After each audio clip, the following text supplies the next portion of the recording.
La Constitución política del Estado boliviano dice de que todo boliviano tiene el derecho a expresarse, a difundir, dice, libremente pensamientos, opiniones por cualquier medio de comunicación, de forma oral, escrita, visual, individual o colectiva. Además, dice, a acceder a la información, interpretarla, analizarla, comunicarla libremente, pero resulta que en estos días están ahí en debate y nos quieren meter tapones a la boca. Hay dos puntos. Voy a separar esto un poco en la forma legal de la libertad de expresión y en la forma filosófica en la que entiendo la libertad. Y un tipo de libertad es la libertad de expresión, porque la libertad, como la justicia, la igualdad, son abstracciones donde mientras más de forma realista se expliquen, tienen más sentido, ¿no? Entonces, ¿el Estado funciona? No, es una abstracción que se materializa a través del gobierno. Estás viendo lo que hace el gobierno, ¿no? Entonces, pero la gente por necesidad, al menos en un país que por costumbre la corrupción es legal. O sea, por más duro que suene, en Bolivia la corrupción es legal, es costumbre, es libre. Mal que mal, si tú entiendes el negocio detrás de la política y pagas para eliminar la corrupción de por medio para acceder a tus derechos de forma más rápida, tiene diferentes precios, ¿no? Pero es legal en Bolivia. Todos de cierta forma contribuimos a ese problema. Entonces todos somos parte del problema. No lo es el MAS, no lo es Camacho, no lo es, no daremos nombres, no lo es ningún partido político ni de antaño ni nuevo. Es la política en general. Si nosotros analizamos un poquito la historia, el Plan Cóndor sigue vigente. Los que no quieran leer la historia o entenderla que hay detrás de ese neonazismo que vino después con la derrocación de Allende y todas las dictaduras que hubieron en Latinoamérica, ahí se instauró ciertos patrones de conducta política en los que ya la libertad de expresión era una de las bases fundamentales para callar al pueblo, ¿no?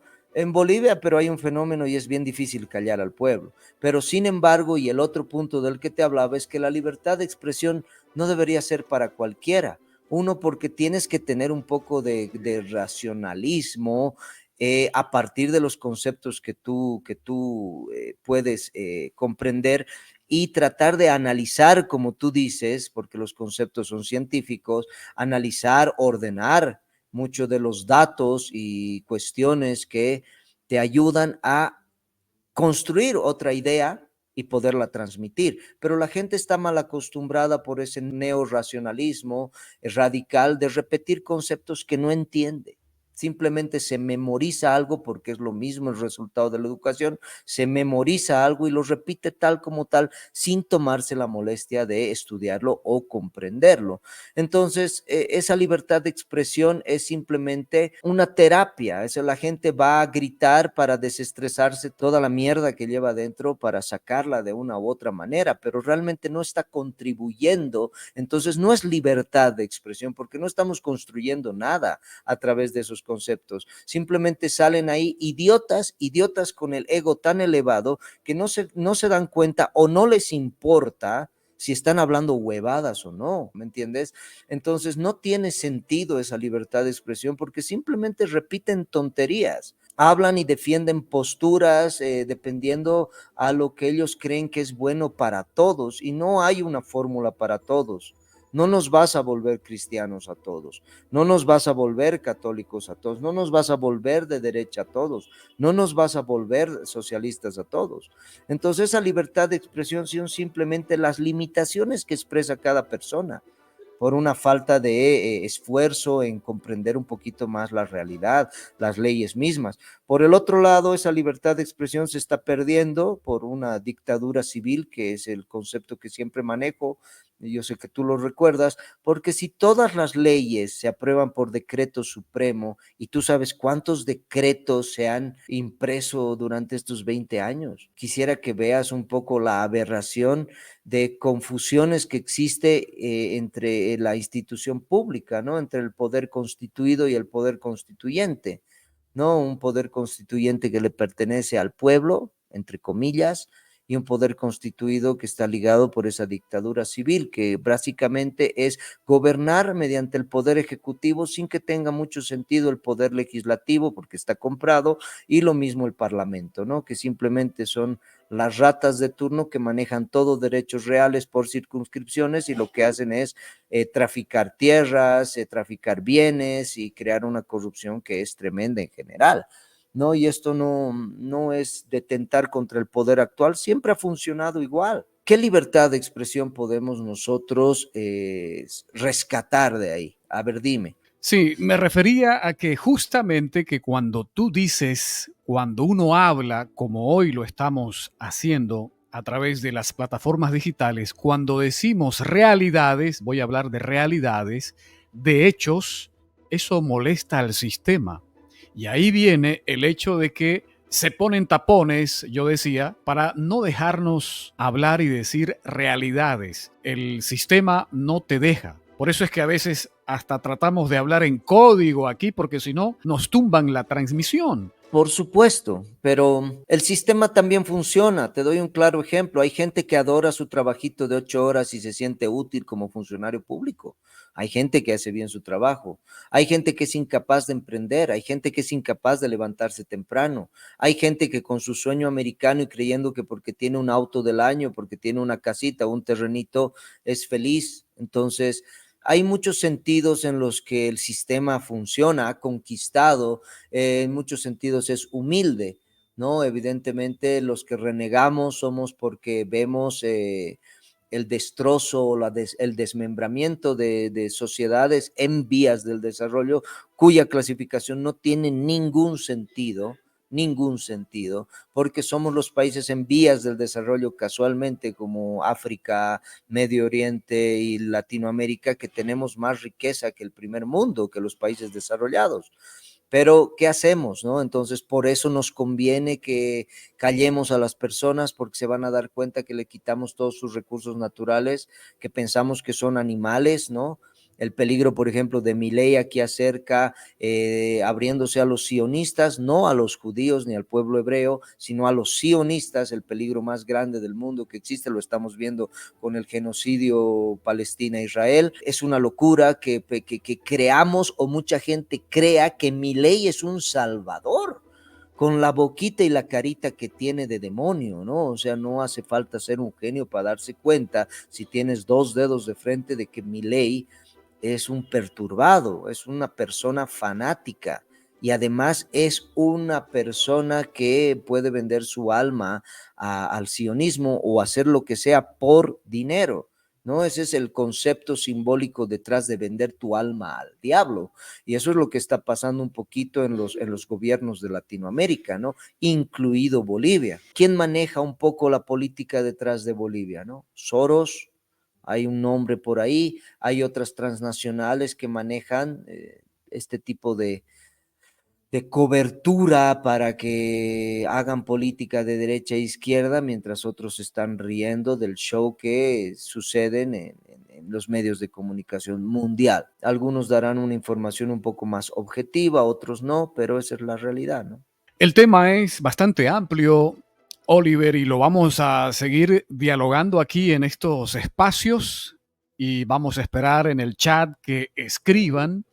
Es cierto que va a haber de todo, ¿no? Recibimos mensajes de todo tipo, a todos se les va a dar la oportunidad de que participen. El chat es abierto. Ahora hay que entender, ¿no? Que muchos van a ir al insulto, muchos van a ir a la torpeza, pero eso dice mucho de cada persona. Lo que queremos es construir. Una forma de construir es tratar de que entre todos podamos ver las cosas tal cual como son. Bueno, tus últimas palabras, Oliver, para cerrar aquí este espacio. Bolivianos, despierten, tenemos todo para ser potencia mundial, ¿no? Estamos matando a nuestros hijos porque por más de que creamos que los educamos bien, si lo único que les mostramos es alcoholismo, baile, degeneración y llanto, lamento boliviano, pues no es casualidad que hayan compuesto una canción con ese título de lamento boliviano, ¿no?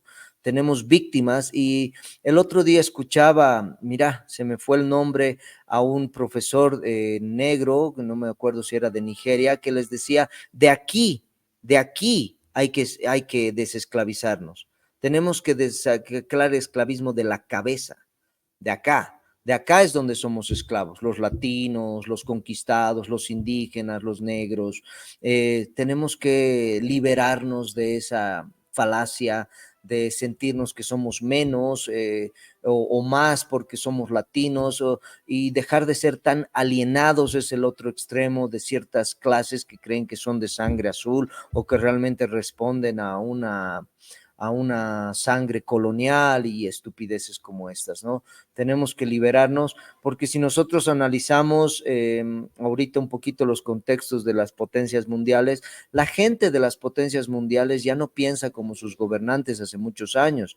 Claro ejemplo es Praga, en la República Checa, donde las iglesias son simplemente centros culturales donde se hacen eventos de música y no son más que reliquias del pasado. Es el lugar con más ateos del mundo, ¿no? Sin caer en la religiosidad del ateísmo tampoco, ¿no?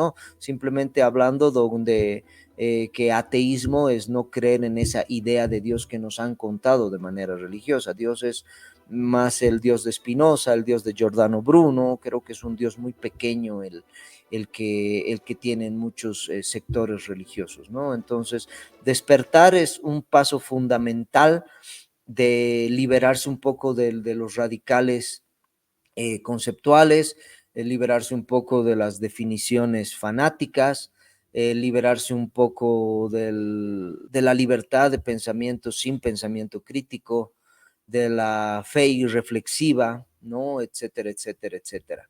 Liberarte, sembrar un grano de voluntad dentro de ti y te darás cuenta que el poder de la creación está dentro de ti y que evidentemente haciendo las cosas un poco mejor, pues se va a ver los resultados, ¿no? Y no hay que confundir espiritualidad con dogmatismos, doctrina, ideologías, etcétera. Correcto, que incluso están hasta en la ciencia hoy día los dogmas, ¿no? El dogma está en todas partes y ese fundamentalismo de los tres bastiones, filosófico, científico y religioso, incluido también puede ser cultural, está todo lleno de un dogma, de reglas que perdimos ese maquiavelismo, ¿no? Y con esto termino, Maquiavelo, siempre lo repito, fue el primer gran hombre que empezó a hablar de lo que el hombre hace y se alejó un poco de ese platonismo para las masas de ideales y de cosas perfectas que nunca van a llegar,